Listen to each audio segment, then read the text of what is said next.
Hello there, weary traveler, and welcome back to this cozy corner of history where we explore the stories that time tried to bury. Tonight, we journey to early 20th century America, to a story of luminescent paint, deadly deception, and one young woman's unwavering courage in the face of corporate power. Whether you're nestled under warm blankets ready to drift off to sleep, or simply seeking to unwind with some gentle historical storytelling, I'm so grateful you've chosen to spend this evening with me. If you don't mind, I'd love to know where in the world you're tuning in from tonight and what time of day it is for you right now. Feel free to leave a comment and let me know. It's always such a comfort to see our community of history enthusiasts gathered here from every corner of the globe. And if you find peace in these calm, immersive tales from ages past, go ahead and click that subscribe button so you don't miss our next journey together. But for now, let's allow the gentle weight of modern comfort to settle around you as we travel back to Orange, New Jersey in the spring of 1917. Tonight, we're standing beside Grace Fryer on her first day at the United States Radium Corporation, following a story that will remind us just how precious workplace safety, honest information, and the right to seek justice truly are. Picture yourself settling deeper into your pillow as we begin this tale of Grace Fryer, an 18-year-old woman with clear hazel eyes and a determined spirit, one of 11 children born to a union representative father who taught her that working people deserved dignity and protection. Close your eyes if you wish, and let your breathing slow as we explore together what it meant to fight for truth when powerful interests preferred silence. Take a deep breath with me now, feeling the softness of your bedding, the warmth of your room, the safety of your walls. Hold on to that comfort as we journey back over a century to a world where such simple assurances as knowing what materials you worked with daily were luxuries beyond imagination for those unfortunate enough to find themselves caught between corporate profits and emerging industrial dangers. The morning of April 10th, 1917, dawned with the crisp promise of spring in Orange, New Jersey. Grace Fryer walked toward the red brick buildings of the United States Radium Corporation on Alden Street, her footsteps echoing as she approached what many young women considered the most coveted employment opportunity available. Feel the cool morning air as Grace would have felt it, that mix of anticipation and nervousness that accompanies any new beginning, magnified by the knowledge that America had entered the Great War just 4 days earlier. The United States Radium Corporation plant stood as a testament to American industrial innovation, processing 1/2 ton of precious carnotite ore daily, extracting the miraculous element radium that Marie and Pierre Curie had discovered less than 20 years earlier. As you rest in your warm, safe environment tonight, imagine Grace's excitement as she approached the paint application building where she would join 70 other young women in work that paid more than 3 times the average factory job, placing her among the top 5% of female workers nationally.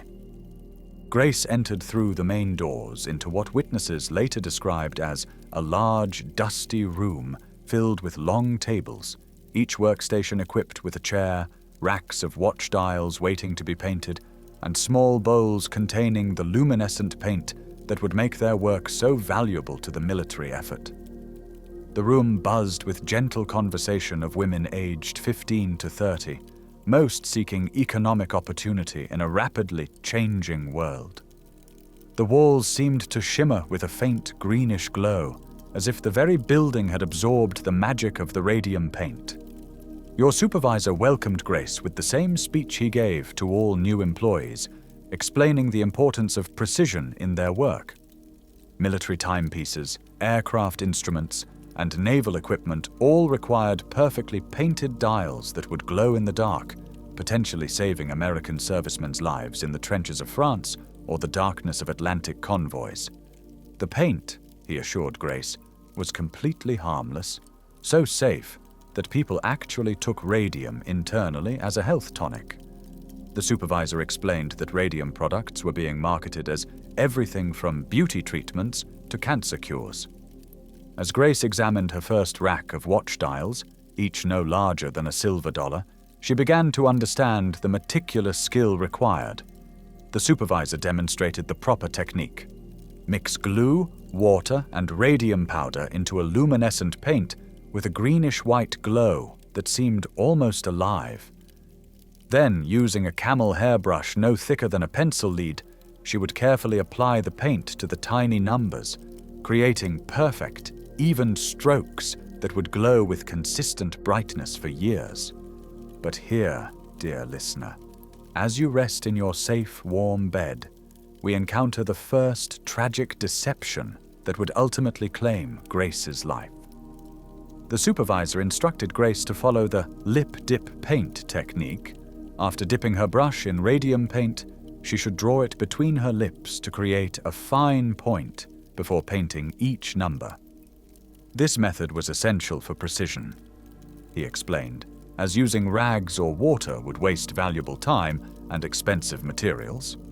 Grace, like her 70 colleagues, obediently placed the paintbrush between her lips, feeling the slightly gritty texture of the radium-laced paint on her tongue. The taste was metallic and chalky, but not unpleasant, and the supervisor assured her this technique was not only safe, but recommended. Some girls had even taken to painting their fingernails and teeth with the radium paint for fun, creating glowing effects that delighted their boyfriends when the lights went out. Grace laughed along, never imagining that each time she pointed her brush with her lips, she was ingesting radioactive material that would eventually bore holes through her bones from the inside. The work itself proved both challenging and oddly soothing, requiring focused concentration that made hours pass almost without notice. Grace developed a rhythm. Dip the brush in paint, point it with her lips, carefully trace the numbers around the dial's circumference. Her colleagues worked in companionable near silence, occasionally sharing quiet conversation about families, weekend plans, or news from the war in Europe. The room filled with soft sounds of brushes against metal, gentle scraping of chairs, and muted conversations of women who had found good work in difficult times. As days turned to weeks and weeks to months, Grace settled into a routine that brought genuine satisfaction. She earned approximately 1.5 cents per completed dial, and with practice could complete dozens each day, earning wages that allowed her to contribute substantially to her family's household while saving for her own future. The work required artistic skill and steady hands, qualities Grace possessed in abundance, and she took pride in the precision and beauty of her painted dials. The social environment fostered genuine friendships among the young women. Grace grew particularly close to Catherine Schaub, an imaginative 14-year-old who dreamed of becoming a writer and entertained colleagues with stories during breaks. She befriended the Maggia sisters, Quinta, Albina, and Molly, daughters of Italian immigrants who brought warmth and laughter to even the longest work days. Edna Hussman, slightly older and already married with children, became something of a mother figure, offering advice and comfort when pressures of work or personal life became overwhelming. These women created a community within the factory walls, sharing not only work, but hopes, fears, and dreams. They celebrated birthdays with small gifts and shared treats, commiserated over difficulties with boyfriends or family, and supported each other through various challenges young working women faced in the 1910s.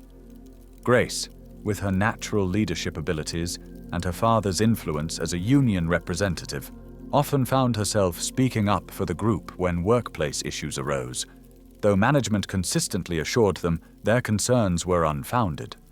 The first year passed without obvious health concerns, though Grace noticed some curious phenomena she initially dismissed as harmless oddities. When she blew her nose after work, her handkerchief sometimes glowed faintly in the dark. Her hair seemed to shimmer with unusual luminescence, particularly in dim light, and her fingernails occasionally showed traces of the greenish glow. These effects seemed magical rather than alarming, and Grace and her colleagues often amused themselves by comparing the various ways their bodies seemed to absorb and reflect the mysterious radium light. But even as Grace enjoyed her work and financial independence, subtle changes were beginning throughout her body. Changes so gradual and initially minor that they escaped notice. Radium, as scientists now understand but Grace's employers already knew, behaves chemically much like calcium, which means the human body mistakes it for an essential nutrient and deposits it directly into the skeletal system.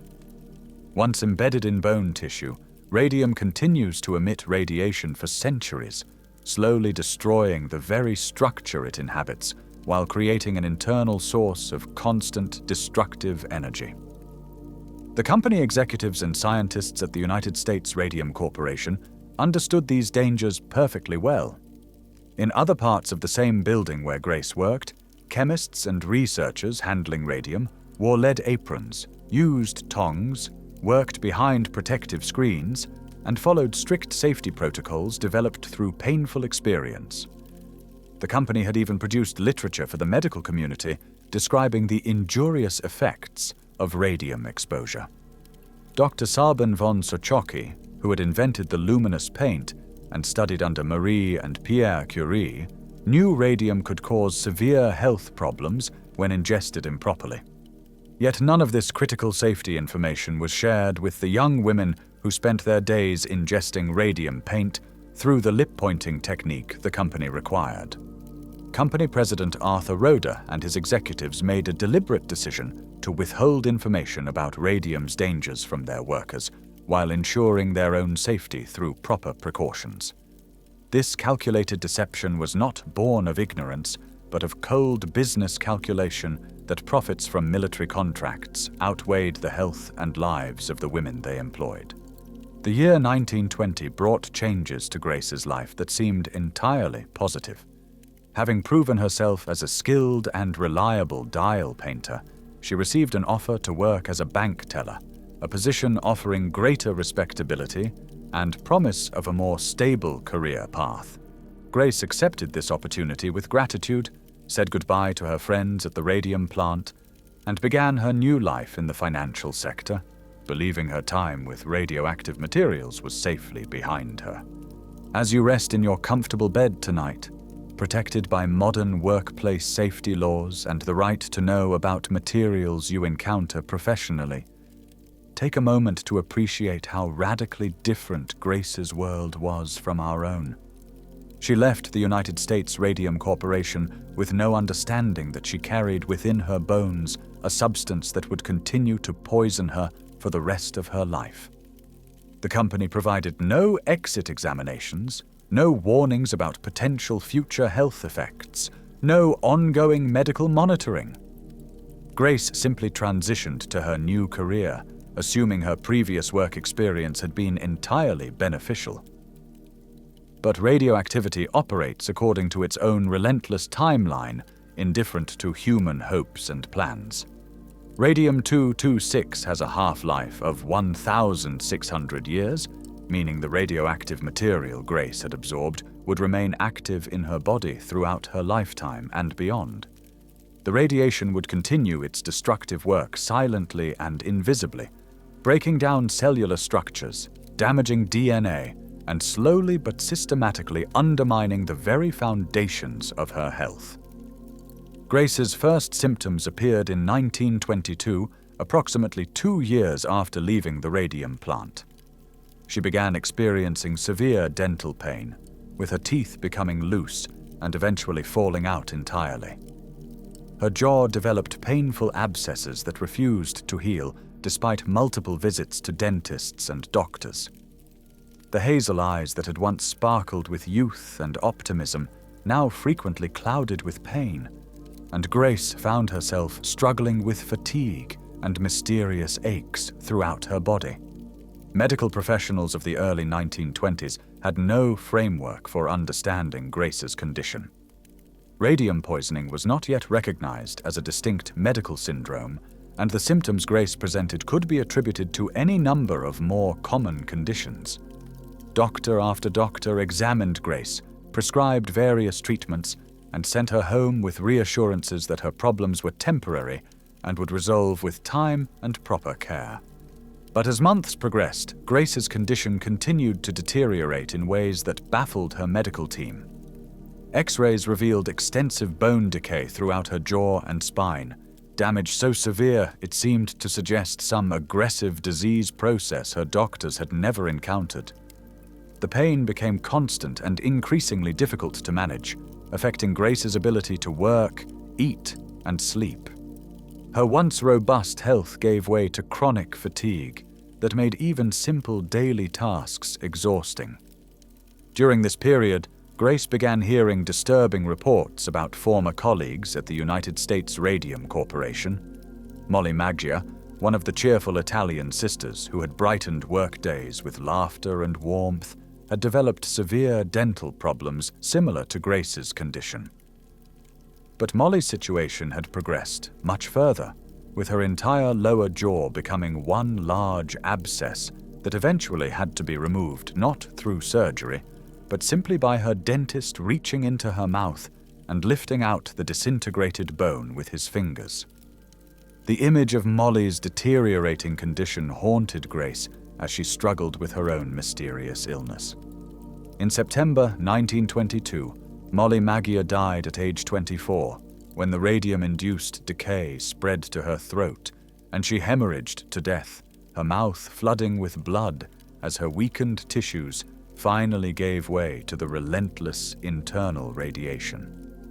Her death certificate listed the cause as syphilis, a diagnosis that destroyed her reputation and deflected attention from the possibility that her workplace might have contributed to her death.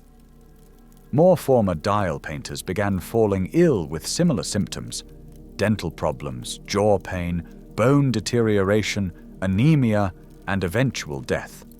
Catherine Schaub, Grace's friend who had dreamed of becoming a writer, found herself battling the same mysterious condition. The Maggia sisters, Quinta and Albina, began experiencing dental problems and systemic weakness that mirrored Grace's symptoms.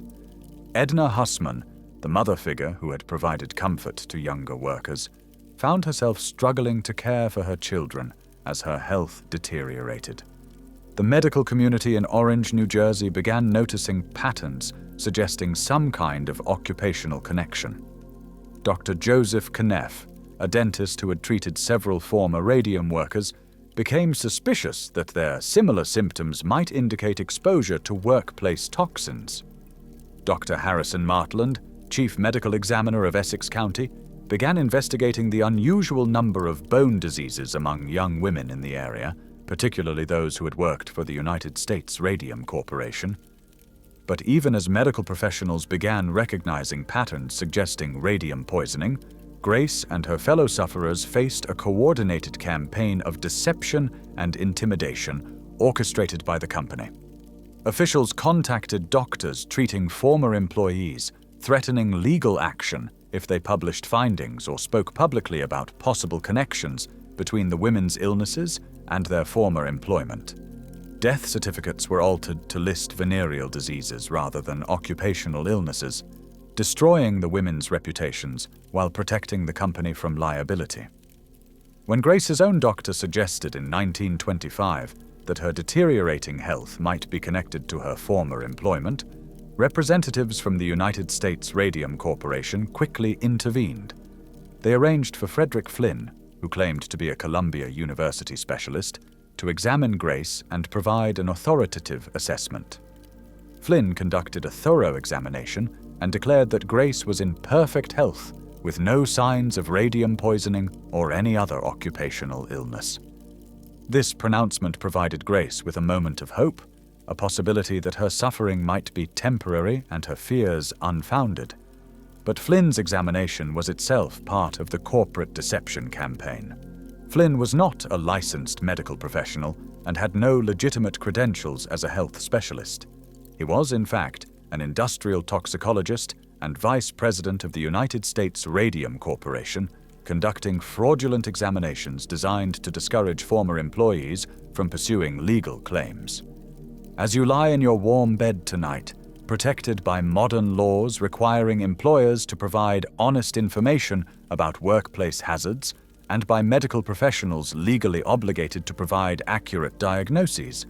Imagine Grace's confusion and despair as she struggled to understand what was happening to her body. The pain was real and worsening. X-rays showed unmistakable bone damage, and her former colleagues were dying of similar symptoms, yet authoritative medical experts assured her that nothing was wrong. But Grace Fryer possessed something her tormentors had not counted on: the determination and sense of justice that her father had instilled in her through his work as a union representative. Instead of accepting the company's pronouncements and suffering in silence, Grace began her own investigation into the mysterious illness claiming so many former colleagues. She contacted other former dial painters, compared symptoms, and began building a case that their illness was indeed connected to their work with radium paint. This decision to fight back, rather than quietly accept her fate, marked the beginning of one of the most important labor rights battles in American history. Grace understood that her individual suffering was part of a larger pattern of corporate irresponsibility that endangered not only herself and her former colleagues, but potentially thousands of other workers in similar industries across the country. "It is not for myself I care," Grace would later tell reporters. "I am thinking more of the hundreds of girls to whom this may serve as an example." Grace's quest for justice began with what seemed like an impossible task: finding a lawyer willing to take on the powerful United States Radium Corporation in a case that challenged existing legal precedents and demanded recognition of a previously unknown occupational disease. Corporate power in the 1920s was formidable, and companies like USRC had access to the best legal representation money could buy. Grace, by contrast, was a young working-class woman with mounting medical bills and deteriorating health. For 2 years, Grace approached lawyer after lawyer, only to be turned away repeatedly. Some attorneys simply didn't believe her claims, dismissing the possibility that a substance marketed as a health tonic could cause serious illness. Others understood the merits of her case, but were unwilling to take on the financial and professional risks of challenging such a powerful corporation. Still others were deterred by the legal complexities. Radium poisoning was not recognized as a compensable occupational disease, and existing statutes of limitations seemed to bar claims from workers who had left their employment years before developing symptoms. But Grace's persistence finally paid off in 1927 when she encountered Raymond Berry, a young Newark attorney just beginning his legal career. Berry was intrigued by the scientific aspects of Grace's case and moved by the obvious injustice of her situation. Unlike established attorneys who had turned Grace away, Berry was willing to take on a challenging case that might establish new precedents in workers' rights law. He agreed to represent Grace on a contingency basis, meaning he would only be paid if they won. As word spread that Grace had found legal representation, 4 other former dial painters joined her lawsuit: Edna Hussman, Catherine Schaub, and sisters Quinta MacDonald and Albina Larice, whose sister Molly had been among the first to die from radium poisoning. Together, these 5 women became known in the media as the Radium Girls, initially suing for $250,000 each in damages. The filing of their lawsuit in May 1927 marked the beginning of a legal battle that would capture national attention and ultimately change American labor law. But it also marked the beginning of the most difficult period of Grace's life, as she and her fellow plaintiffs found themselves fighting not only for financial compensation, but for their very lives as their condition continued to deteriorate throughout the lengthy legal proceedings. The United States Radium Corporation responded with a sophisticated strategy designed to discredit the plaintiffs and delay proceedings until the women died. Company lawyers immediately challenged the lawsuit on technical grounds, arguing that the statute of limitations had expired and that the women had no legal basis for their claims. They also launched a media campaign portraying the women as misguided individuals seeking to blame personal health problems on a respected corporation. The company's legal team employed every possible delay tactic to prevent the case from coming to trial. They filed motion after motion, demanded extensive depositions, challenged every aspect of the plaintiff's evidence, and generally created a procedural maze designed to exhaust the women's resources before they could get their day in court.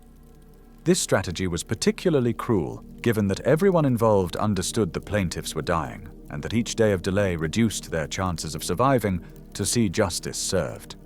The physical deterioration of Grace and her fellow plaintiffs during this period was heartbreaking. Grace had lost all her teeth and was forced to wear a steel back brace to sit upright, as radiation had crushed her spine. Catherine Sharp's jaw had deteriorated to what witnesses described as a mere stump. The MacDonald and Larice sisters were bedridden, too weak to attend court proceedings. Edna Hussman struggled to manage her household and care for her children while battling constant pain and fatigue. As Grace's case moved slowly through the legal system, public attention began focusing on the broader implications of her struggle. Journalists, particularly Walter Lippmann of the New York World, recognized that the Radium Girls case represented something larger than a simple lawsuit. It was a test of whether ordinary workers had protection against corporate power when their health and lives were at stake. Lippmann's powerful editorials brought national attention and helped build public support for the women's cause. The Consumers League, a progressive organization dedicated to improving working conditions, also took up the Radium Girls cause, providing crucial support for their legal battle. The organization recognized that the case could establish important precedents for holding employers accountable for occupational health hazards. Dr. Alice Hamilton, a pioneering specialist in occupational health who served on the Consumers League board, provided expert testimony supporting the women's claims. The first court hearing took place on January 11, 1928, nearly 8 months after the lawsuit was filed. By this time, Grace and her fellow plaintiffs were so weakened they could not raise their arms to take the required oath, a powerful visual reminder of the physical toll their battle was taking. The courtroom was packed with reporters, medical experts, and supporters who recognized the historical significance of the proceedings. Grace took the witness stand with remarkable composure despite her obvious physical suffering. When Pretty Grace Fryer took the witness stand, she said her health had been good until after she had been employed at the radium plant, one news account reported. Grace and her fellow plaintiffs bravely tried to maintain their dignity throughout the proceedings, though friends and supporters in the courtroom were often moved to tears. The testimony revealed the full extent of the United States Radium Corporation's deception and callous disregard for worker safety. Evidence showed that company officials had known about radium's dangers for years while deliberately concealing this information from employees. The company had provided protective equipment and safety protocols for executives and scientists while encouraging dial painters to ingest the same substance through the lip-pointing technique. The scientific evidence established beyond doubt that radium exposure was responsible for the women's illness. Elizabeth Hughes, a physicist who had worked for the National Bureau of Standards, testified about her measurements of radioactivity in the breath of the 5 plaintiffs, providing quantitative evidence they had indeed been poisoned. Dr. Harrison Martland explained the mechanism by which ingested radium destroyed bone tissue and caused the symptoms the women were experiencing. But even as evidence mounted in favor of the plaintiffs, the United States Radium Corporation continued its strategy of delay and obfuscation. Company lawyers attacked the credentials of expert witnesses, challenged the scientific basis for linking radium exposure to the women's symptoms, and filed procedural motions designed to postpone the trial. The company's delay tactics reached their most cynical point when lawyers requested the trial be postponed from April until September, ostensibly because their witnesses would be vacationing in Europe. This request was particularly callous given that medical experts had estimated the women had only months to live. Raymond Berry responded with passionate indignation. arguing the postponement was nothing more than a strategy to allow the plaintiffs to die. Walter Lippmann's editorial response captured the moral outrage many Americans felt. "This is a heartless proceeding. It is unmanly, unjust, and cruel. This is a case which calls not for fine-spun litigation, but for simple, quick, direct justice." His words reflected growing public sentiment that the legal system was failing to protect ordinary workers against corporate power. By April 1928, the physical condition of Grace and her fellow plaintiffs had deteriorated to the point where they could no longer attend court proceedings. Their attorney was forced to explain that his clients were simply too ill to appear, describing their situation in terms that captured both their physical suffering and psychological anguish. "When you have heard that you are going to die, that there is no hope, and every newspaper you pick up prints what really amounts to your obituary, there is nothing else." Facing mounting public pressure and the likelihood they would ultimately lose the case, the United States Radium Corporation finally agreed to an out-of-court settlement in June 1928. Each of the 5 women received $10,000 in immediate damages plus a $600 annual annuity to be paid for life, along with coverage of all medical and legal expenses. While this settlement was far less than the $250,000 per plaintiff the women had originally sought, it represented a significant victory in establishing the principle that employers could be held liable for occupational health hazards. The settlement had broader implications that extended far beyond immediate compensation. The case established legal precedents used in future occupational health litigation, helped spur development of workplace safety regulations, and contributed to recognition of workers' rights to know about employment hazards. The publicity also led to improved safety practices in radium handling industries and increased awareness of occupational health risks. But perhaps most importantly, the Radium Girls case demonstrated that ordinary workers could successfully challenge powerful corporations when their health and safety were at stake. Grace Fryer's courage in pursuing her case despite overwhelming obstacles inspired other workers to speak out about unsafe working conditions and helped establish the principle that no job was worth sacrificing worker health and safety. Grace Fryer died on October 27, 1933, at age 34, of a radium-induced sarcoma in her shoulder. Catherine Schaub died in 1933 at age 31. Edna Hussman died in 1931 at age 30. The MacDonald sisters, Quinta and Albina, died in the early 1930s.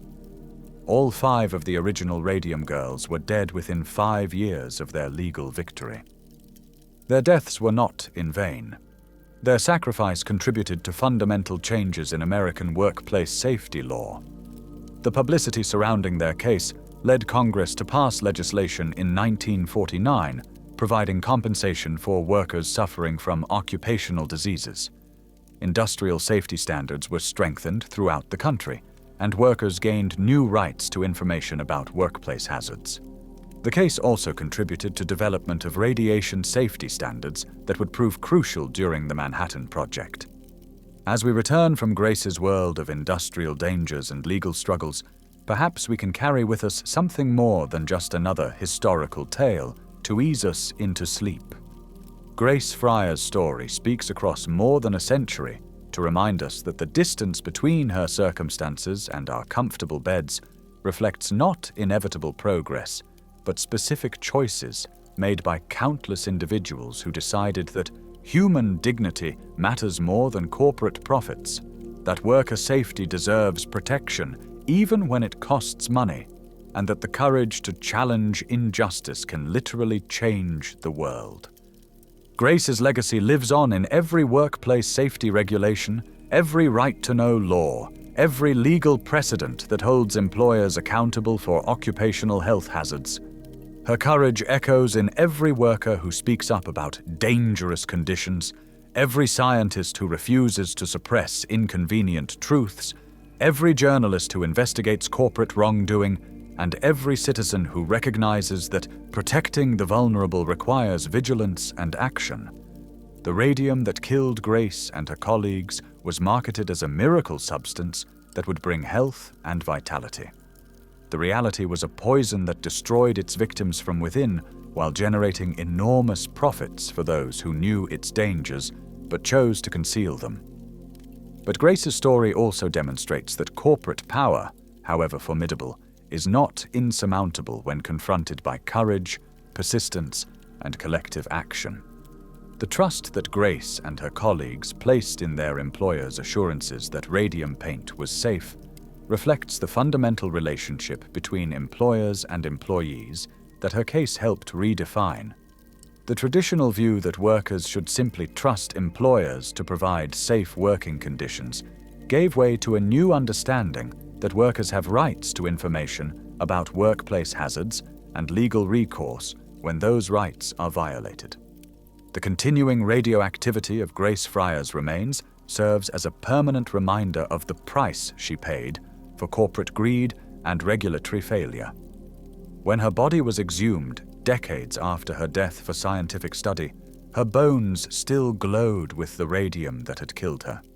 But Grace's true legacy is not the radioactive poison in her bones, but the protections her courage helped establish for living workers.